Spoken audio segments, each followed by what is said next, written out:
Overcoming social anxiety. A look at a new book that shows you how to meet, connect, and mingle in any situation.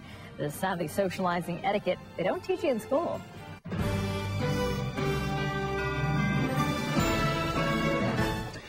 Meeting people and networking can be key to success in business and better social life, yet it has been estimated that 93% of people would say that they are shy.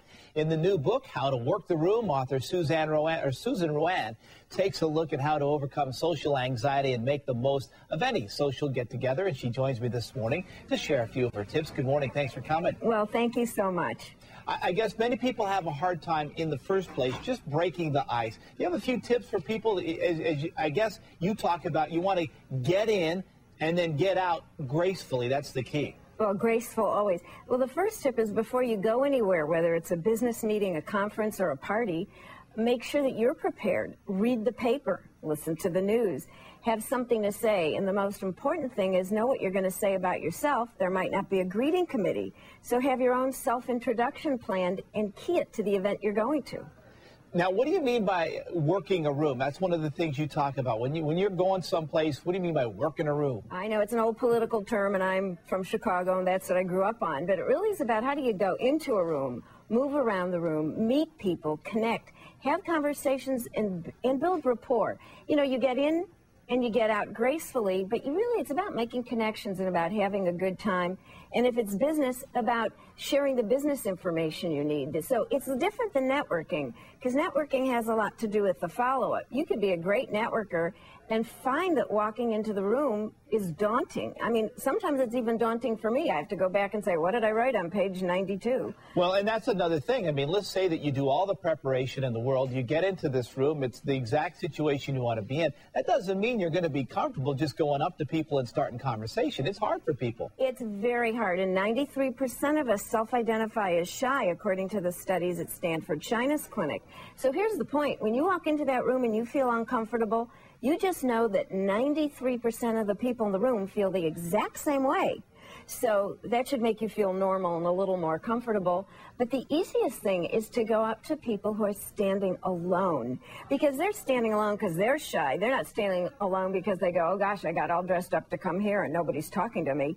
So go over to the person standing alone, and you don't even have to say your name first. You can maybe make the offhanded comment about the food, the venue, the parking, the traffic, and that kind of eases into what goes in what we call small talk, because you start small, Brent, and then you move around to different subjects. But I always find if I stand at the table that has the desserts, I meet the best people there.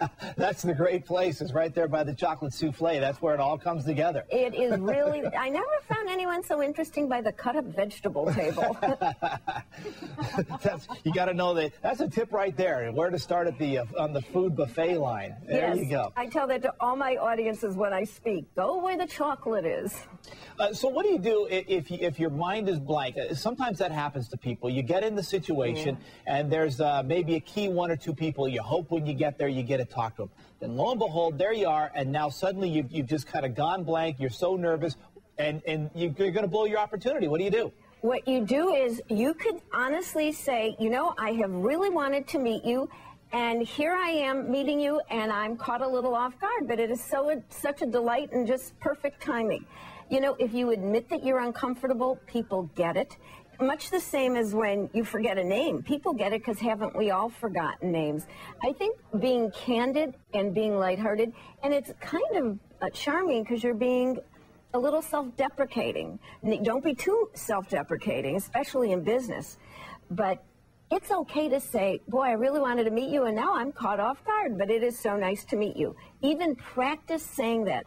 They've done studies where they found that people who are very successful have something to say for those times when they don't know what to say till you recover. So have something just in the back of your mind. Also, if you have a couple of things that's going on in the area and in the community, and look at what the person's wearing. I'm wearing a locket. Tell me how gorgeous my locket is. See someone with a great tie. Say something about the tie. Start small, But don't wait for something brilliant to say, Brent, because the wait's interminable, and by the time you think of it, they're gone. Right, your opportunity got to strike fast. Right, yes. Just a few tips to get you started. Susan, thanks for coming by. We appreciate it. My pleasure. Thank you. Sure, and she has a book signing 12:30 today at Stacy's Bookstore in San Francisco. We have all the details on our website at NBC11.com. Just look under featured links.